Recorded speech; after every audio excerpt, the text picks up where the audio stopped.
আজকে সারা বাংলাদেশ এই নেতৃত্বের অযোগ্যতার প্রভাবে এক একটা দাগা দাগা দুর্নীতিবাজ বাংলাদেশকে দুর্নীতি করে এদের ফতুর করে দিয়েছে। এরা অযোগ্য লোক। আপনি এদেরকে শরীয়ত শিক্ষা দিতে হবে, আপনার ছেলেকে শরীয়ত শিক্ষা দিয়ে তারপরে নেতা বানাতে হবে। আপনি বিশ্বাস করেন, আপনার রংপুর হারাঘাসে আজকে একটা গরু চুর ধরা পড়েছে, ও কিন্তু বড় চুর নয়, ও পেটের দায়ে চুরি করেছে। আপনার এই মাহফিলে একটা জুতা চুরি হয়ে গেছে, এ বড় চুর নয়, এ পেটের দায়ে চুরি করেছে। আপনার এই প্রতিষ্ঠান থেকে একটা টিউবওয়েল চুরি হয়েছে, এ বড় চুর নয়, এ ছোট চুর। চুর ঠিক আছে, তবে ছোট চুর পেটের দায়ে চুরি করেছে। তবে বড় চুরকে গরু চুর ছোট চোর বললাম কেন? ও যদি সারা জীবন গরু চুরি করে তাহলে 2 কোটি টাকা চুরি করতে পারবে না। কেন? আজকে চুরি করবে, আগামীকাল ধরা পড়বে। কিন্তু আগামীকাল ধরা পড়লে ও ছলে বলে কৌশলে পালিয়ে যেতে পারবে না, ওকে জরিমানা দিতে হবে। ও বড় চোর নয়, ও সারা জীবনে 2 কোটি টাকা চুরি করতে পারবে না। কিন্তু বড় চোর দেখবেন, বড় চোর কাকে বলে? এই বড় চোরগুলি বসে আছে বাংলাদেশের ইনকাম ট্যাক্স অফিসে, ভূমি অফিসে বসে আছে, পাসপোর্ট অফিসে বসে আছে, ইনকাম ট্যাক্স অফিসে বসে আছে, সচিবালয়ে বসে আছে। এই দাগা দাগা দুর্নীতিবাজ বাংলাদেশের লক্ষ হাজার কোটি টাকা এসি রুমের ভিতরে বসে কলমের খোঁচা দিয়ে এদেশকে কোটি কোটি টাকা দুর্নীতি করে ফতুর করে দিচ্ছে। আপনি বলেন এই দেশের একজন নেতা কয় টাকা বেতন পায়? আপনাকে এখানে বলে উঠতে হবে, বাংলাদেশের যিনি সবচাইতে চিফ মিনিস্টার, হোম মিনিস্টার, সবচাইতে যিনি প্রধানমন্ত্রী, তার বেতন হলো 1,15,000, তার চাইতে বেশি হতে পারে। তিনি যদি 1,15,000 টাকা বেতন পান, তাহলে তার নিচে যারা মন্ত্রী আছে তাদের বেতন 80,000, 1 লক্ষ। আমি ধরে নিলাম এদেশের হোম মিনিস্টার 1 লক্ষ টাকা বেতন পায়, এদেশের অমুক মিনিস্টার 1 লক্ষ টাকা বেতন পায়। কে পায়, কোন মন্ত্রী পায় এটা আমি বলছি না। তবে প্রধানমন্ত্রী যদি 1,15,000 টাকা বেতন পায়, তাহলে নিচের যারা মন্ত্রী আছে তারা 1,80,000 পাবে নাকি? না তার চাইতে বেশি পাবে? জি না। তো আমি ধরে নিলাম যে একটা মন্ত্রী, কোন মন্ত্রী এটা বলছি না, যে কোনো মন্ত্রী, কার বেতন কি? ধরে নিলাম যে 1 লক্ষ টাকা মাসে বেতন পায়, তো 12 মাসে 12 লক্ষ টাকা পায়। তো ও যে নেতৃত্বে যে 6 মাস না যেতেই যে লন্ডনে বাড়ি করলো গো, ও টাকা পেল কোথায়? তার মানে সব দুর্নীতি চুরি করা টাকা। আর এরা যখন বক্তব্যের মাঠে বক্তব্য দিতে আসে, এই মন্ত্রী, এমপি, মন্ত্রী, আর এদেরকে প্রধান অতিথি আপনি বানান। খুব প্রভাবশালী কোটিপতি মানুষ, সব চুরি করা টাকা। মন্ত্রী প্রধান অতিথি বানান, প্রধান অতিথি হয়ে এসে ভাব নিয়ে এসে বলছে, 10 মিনিট বক্তব্য দিয়ে বলছে, হুজুর ব্যস্ত আছি তো খুব, এখন আর বসতে পারছি না, একটু ব্যস্ত আছি, আমি গেলাম, দোয়া রাখবেন। ও কিসের ব্যস্ত জানেন? ওর গম ভুট্টা চুরি করা নিয়েও ব্যস্ত। ও এখানে 10 মিনিট বসে থাকবে, 10 মিনিটে 5 কোটি টাকা আর চুরি করা হবে। বুঝেননি কথা? এই উপস্থিত বৈঠকের মুসলিম দিনী ভাই বোন, আপনাকে শোনেন, আপনার ছেলেটাই মন্ত্রী হবে, হতেই হবে। আপনার ছেলে কোরআন হাদিস জেনে মন্ত্রী হবে। কোরআন হাদিস জেনে যদি নেতা হয়, তাহলে 1 কোটি কেন, একটা গম চুরি করতে অন্তর কাঁপবে। কেন? মুহাম্মদ সাল্লাল্লাহু আলাইহি সাল্লামকে বলছেন, এই যে একটা গোলাম আপনাকে দিলাম, আপনার খাদেম, আপনার জুতা পরিষ্কার করে দিবে, গাড়ি মুছে দিবে, অজুর পানি দিবে, এলো আপনার খাদেম। এই মেদাম, এই খাদেমের নাম মেদাম, মেদামকে দিলাম। মেদাম রাসূলুল্লাহ সাল্লাল্লাহু আলাইহি ওয়াসাল্লাম, মেদাম রাসূল সাল্লাল্লাহু আলাইহি ওয়াসাল্লামের হাওদা ঠিক করছিলেন। উটের উপরে একটা হাওদা, যে হাওদাতে বসে রাসূল সাল্লাল্লাহু আলাইহি ওয়াসাল্লাম সফর করেন। হাওদাটা পরিষ্কার করতে করতে আসাবাউ সাইমুন আয়রুন, হঠাৎ করে একটা তীর এসে বুকে লেগে গেল, শরীরে লেগে গেল। ফাকাতালাহু, মেদাম নামক গোলামটি মারা গেলেন। ফাকালান নাস হানিয়াল্লাহুল জান্নাহ, লোকেরা বলল, বাহ, রাসূলের খাদেম জান্নাতে চলে গেল, বাহ, রাসূলের খাদেম জান্নাতে চলে গেল। তখন মুহাম্মদ সাল্লাল্লাহু আলাইহি ওয়াসাল্লাম বলছেন, কাল্লা, কখনো নয়, ইন্না আখাযা ইয়াওমা খায়বারা মিনাল মাগানিম লাম তুসবিহাল মাকাসিম ওয়াল্লাযী নাফসি বিয়াদিহি, শোনো, সেই আল্লাহর কসম করে বলছি যার হাতে আমার আত্মা রয়েছে, এই আমার খাদেম মেদাম নামক এই গোলামটি খয়বারের যুদ্ধের দিন রাষ্ট্রীয় কোষাগার থেকে, রাষ্ট্রীয় সম্পদ থেকে, জনগণের মাল থেকে একটা চাদর আত্মসাৎ করেছে।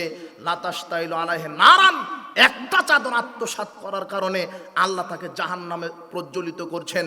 ফালাম্মা সামিয়া জালিকান নাস, যখন এই হাদিসটা জনগণ শুনলো, যা রাজুলুন ইলান নবী সাল্লাল্লাহু আলাইহি ওয়াসাল্লাম সেরা কেনাও সেরা কায়নে, তখন একজন লোক একটা সুতা একটা সুতা এনে বলছেন, আল্লাহর নবী আপনি যে বললেন মেদাম একটা চাদর আত্মসাৎ করেছে জাহান্নামে চলে গেছে, তো আমি এই যে সুতাটা আমি দুর্নীতি আত্মসাৎ করেছিলাম, এটা 10-এর মাল ছিল, এই যে আমি সুতাটা আমি দুর্নীতি করেছিলাম, আমিও কি জাহান্নামে যাব? মুহাম্মদ সাল্লাল্লাহু আলাইহি ওয়াসাল্লাম বলছেন শিরাকুম মিন্নার আও শিরাকানি মিন্নারে, একটা সুতা দুর্নীতি করো আর 2টা সুতা দুর্নীতি করো। জনগণের সম্পদ, রাষ্ট্রীয় সম্পদ, সরকারি মাল যদি তুমি 1 টাকা চুরি করো, আত্মসাৎ করো, পরিণাম জাহান্নাম হবে। তাহলে একটা সুতা দুর্নীতি করার কারণে যদি জাহান্নামে যাওয়া লাগে, তাহলে আপনার এই মসজিদের ক্যাশিয়ারের কি হবে? আপনার এই হেফজখানার এই মুহতামিমের কি হবে? আপনার এই প্রতিষ্ঠানের ভাইস চ্যান্সেলরের কি হবে? আপনার এই মাদ্রাসার হেড মাওলানার কি হবে? আপনার মেম্বার, চেয়ারম্যান, এমপি, মন্ত্রীর কি হবে? আমি বললাম যে মসজিদের ক্যাশিয়ারের কি হবে, মানে ও ক্যাশিয়ারের টাকা দুর্নীতি করে। অবাক! ওই হেফজখানার মুহতামিমের কথা কেন বললাম? ও হচ্ছে ওই কমিটির টাকা দুর্নীতি করে খায়। আপনার ওই মাদ্রাসার হেড মাওলানার কথা কেন বললাম? ও হেড মাওলানা বলছে কি, হেড মাওলানা বলছে চাকরি তো তোমাকেই দিব, তো 5 লক্ষ টাকা আমার জন্য রেখো, আমি একটু উপরে পাঠাবো। মানে ও নিয়োগ বাণিজ্য করতে গেছে, বুঝেননি মনে হয়? নিয়োগ বাণিজ্য করতে গিয়ে 10 লক্ষ টাকা মেরে দিল, অথচ মাথায় টুপি আর দামি পায়জামা পাঞ্জাবি। এই হলো দুর্নীতিবাজ, বুঝেননি কথা? তার মানে ঠিক ঠিক কোরআন সুন্নাহর জ্ঞান থাকতে হবে, ঠিক ঠিক আল্লাহ ভীতি থাকতে হবে।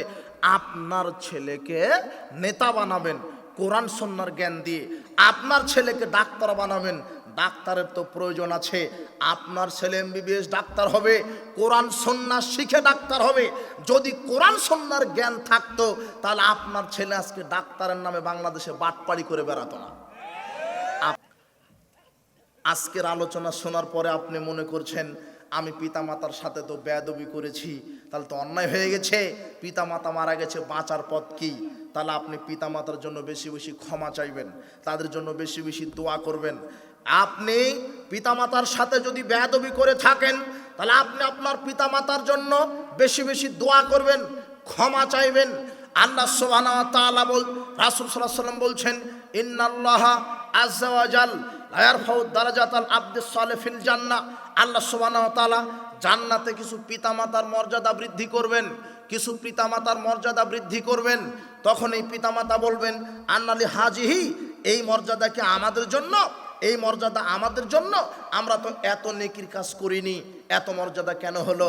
তখন আল্লাহ সুবহানাহু ওয়া তাআলা বলবেন বিস্তিগফার ওয়ালাদিকা লাক, শোনো, ওই যে পৃথিবীতে তোমরা সৎ সন্তান রেখে এসেছিলে, ওই যে পৃথিবীতে তোমরা সৎ সন্তান রেখে এসেছিলে, তারা তোমাদের জন্য ক্ষমা চেয়েছে, দোয়া করেছে, তাদের দোয়ার বদৌলতে আমি আল্লাহ তোমাদের জান্নাতে মর্যাদা বাড়িয়ে দিয়েছি।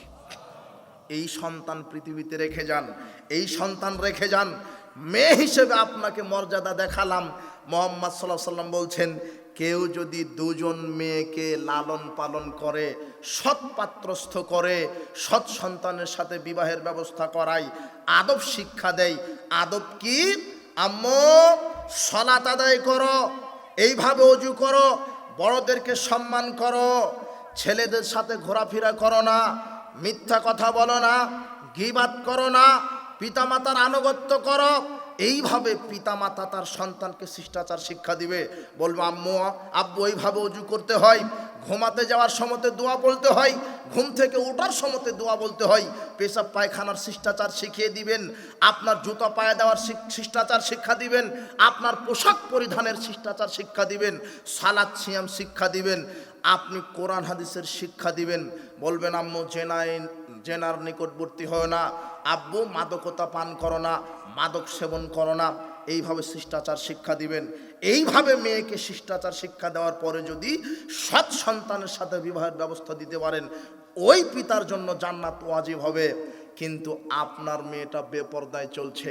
মুহাম্মদ সাল্লাল্লাহু আলাইহি ওয়াসাল্লাম বলছেন কেউ যদি তার 2টা মেয়েকে সৎপাত্রস্থ করে, সুন্দর শিষ্টাচার শিক্ষা দেয়, তাহলে ওই মেয়ের বাপ আর আমি মুহাম্মদ সাল্লাল্লাহু আলাইহি ওয়াসাল্লাম একসাথে জান্নাতে থাকবো। এখন আপনার সাথে এই কথা যে আপনার মেয়েটা যদি ওই বয়ফ্রেন্ডের সাথে পতিতালয়ে যায় আর এই 31st নাইট পালন করে, পয়লা বৈশাখ পালন করে, আর বিশ্ব বেহায়া লুচ্চা দিবস পালন করে, এখন আপনি মুহাম্মদ সাল্লাল্লাহু আলাইহি ওয়াসাল্লামের সাথে থাকবেন না ইবলিস শয়তানের সাথে জাহান্নামে থাকবেন? আপনার ঘটনা, আপনার পরিস্থিতি দেখেন তো, আপনার মেয়েকে নিয়ে কোথায় থাকতে চাচ্ছেন? মুহাম্মদ সাল্লাল্লাহু আলাইহি ওয়াসাল্লামের সাথে যদি জান্নাতে থাকেন, তাহলে আপনার মেয়ে বেহায়াভাবে চলতে পারে না। আপনার ছেলেটা জোয়ার আড্ডায়, তাসের আড্ডায় থাকতে পারে না, জোয়ার আড্ডায়, গেমসের আড্ডায় থাকতে পারে না, গান বাজনার আড্ডাতে থাকতে পারে না, মদের আড্ডাতে থাকতে পারে না। আপনার মেয়েটা বেপরদায় চলতে পারে না, আপনার মেয়েটা এইভাবে অপসংস্কৃতি লালন পালন করতে পারে না, জাহেলি যুগের মতো, বর্বরতার যুগের মতো, অসভ্যতার মতো উলঙ্গ হয়ে চলতে পারে না। যদি আপনার মেয়েটা নগ্ন হয়ে চলে, দায়ী আপনি। রাসূল সাল্লাল্লাহু আলাইহি ওয়াসাল্লাম বলছেন, সালাসাতুন কাদ হারামাল্লাহু আলাইহিমুল জান্নাহ, 3 শ্রেণীর মানুষের উপরে জান্নাত হারাম। তার একটা হচ্ছে দায়ুস। দায়ুস কে? যার মেয়ে, যার স্ত্রী, যার ছেলে মেয়ে বেপরদায় চলে, সে দায়ুস, তার উপরে জান্নাত হারাম। বলছিলাম পৃথিবীতে আপনি সৎ সন্তান রেখে যাবেন। আবু হুরায়রা রাদিয়াল্লাহু আনহু বলছেন, রাসূল সাল্লাল্লাহু আলাইহি ওয়াসাল্লাম বলেছেন, ইদা মাতাল ইনসান, মানুষ যখন মারা যায়, ইনকাতান আমালুহু, তার সব আমল বন্ধ হয়ে যায়, ইল্লা মিন সালাসাতিন, 3টা আমলের নেকি থাকে, ইল্লা মিন সাদগায়ে জারিয়া, সাদগায়ে জারিয়া, মসজিদ মাদ্রাসা করেছেন, এতিমখানা করেছেন, ব্রিজ কালভার্ট হসপিটাল নির্মাণ করেছেন, আপনার এগুলি সাদগায়ে জারিয়া, আপনি কবরে শুয়ে শুয়ে এর নেকির একটা অংশ পাবেন। 2 আও ইলমিন ইনতাফাউ বিহি, জ্ঞানের কথা বলেছেন, যা থেকে কোরআন সুন্নাহর কথা বলেছেন। আপনার মুখ থেকে কোরআন সুন্নাহ শুনে যত মানুষ ইবাদত করবে, সব মানুষের যত নেকি হবে, আপনার একাই তত নেকি আল্লাহ কবরে পৌঁছে দিবেন। আওয়ালাদিন সালেহ ইয়াদুলাহু, সৎ সন্তান, যেই সন্তান আপনার জন্য দোয়া করবে, যেই সন্তান আপনার জন্য দোয়া করবে, আপনি সৎ সন্তান শিক্ষা দিবেন। আপনি সৎ সন্তান কিভাবে শিক্ষা দিবেন? আপনার ছেলে মেয়েকে কোরআন সুন্নাহ শিক্ষা দিবেন। আপনার ছেলে মেয়েকে যদি কোরআন সুন্নাহ শিক্ষা দিতে পারেন, তাহলে এই ছেলে মেয়ে আপনার জন্য দোয়া করবে। সালাত আদায়ের পরে রাত্রে আপনার কবরে গিয়ে 2 হাত উত্তোলন করে বলবে, আল্লাহুম্মা গফির লাহু ওয়ারহামহু ওয়াফু আনহু ওয়াকরিম নুজুলাহু ওয়াসি মাদখালাহু ওয়াগসিলহু বিল মাই ওয়াসসালজি ওয়াল বারাদ ওয়ানাক্কি মিনাল খাতায়া কামা ওয়ানাক্কা সাওবুল আপিয়াজু মিনাদ দানাসি ওয়াবদিলু দারান খায়রাম মিন দারিহি ওয়ালান খায়রাম মিন আহলিহি ওয়া যাওজান খায়রাম মিন যাওজিহি ওয়াদখিলুল জান্নাহ ওয়াইজু মিন আযাবিল কবর ওয়া মিন আযাবিন নার। এইভাবে আপনার সৎ সন্তান আপনার জন্য দোয়া করবে। সৎ সন্তান তৈরি করবেন কিভাবে? কোরআন হাদিসের শিক্ষা দিয়ে। আল্লাহ সুবহানাহু ওয়া তাআলা বলছেন, ইকরা বিসমি রাব্বিকাল্লাযী খালাক, তোমরা পড়াশোনা করো, তোমরা পড়ো, প্রত্যেককেই পড়তে হবে। ইংরেজি বাংলা পড়েন, এটাও পড়া, কোরআন হাদিস পড়েন, এটাও পড়া, তবে এর ভিতরে ফারাক আছে। আমি ইংরেজি বাংলা অঙ্ক এগুলি পড়তে নিষেধ করিনি, ইঞ্জিনিয়ার হতে নিষেধ করিনি, ডাক্তার হতে নিষেধ করিনি, সচিব জজ ব্যারিস্টার হতে নিষেধ করিনি, নেতা হতে নিষেধ করিনি। আল্লাহ আগে বলেছেন কোরআন সুন্নাহ শিখতে হবে, কোরআন সুন্নাহর মৌলিক জ্ঞান শিখতে হবে। তারপরে আপনার ছেলেকে র্যাব বানাবেন, পুলিশ বানাবেন, বিডিআর বানাবেন, আর্মি বানাবেন, সচিব বানাবেন, এমপি বানাবেন, মন্ত্রী বানাবেন, ডাক্তার বানাবেন, আপনি নেতা বানাবেন। কোরআন হাদিস শিক্ষা দেওয়ার পরে যদি আপনার ছেলেকে নেতৃত্বের পর্যায়ে নিয়ে যান, আপনার ছেলে যদি কোরআন হাদিস জানে, ঠিক যদি শরীয়ত জেনে নেতৃত্বের মাঠে আসে, ও আর জনগণের টাকা দুর্নীতি করবে না। আপনার ছেলেকে নেতা হতে হবে, নেতা হতে নিষেধ করিনি, নেতৃত্ব দিবে কে? তবে আপনার ছেলেকে আগে কোরআন সুন্নাহ পড়াশোনা করে নেতৃত্বের মাঠে আসতে হবে, নেতৃত্বের চেয়ারে বসতে হবে। মুহাম্মদ সাল্লাল্লাহু আলাইহি ওয়াসাল্লাম বলছেন, আমি বাইনামান নবী সাল্লাল্লাহু আলাইহি ওয়াসাল্লাম ইউহাদ্দিসু, আবু হুরায়রা রাদিয়াল্লাহু আনহু বলছেন, আমি মুহাম্মদ সাল্লাল্লাহু আলাইহি ওয়াসাল্লাম, আমি দেখলাম মুহাম্মদ সাল্লাল্লাহু আলাইহি ওয়াসাল্লাম জাতির সামনে বক্তব্য দিচ্ছেন। এই যে আরাবিয়ুন ফাকালা মাতা সাত, এক আরবি লোক, গ্রাম্য মূর্খ লোক এসে বলছেন, আল্লাহর নবী কিয়ামত কবে হবে?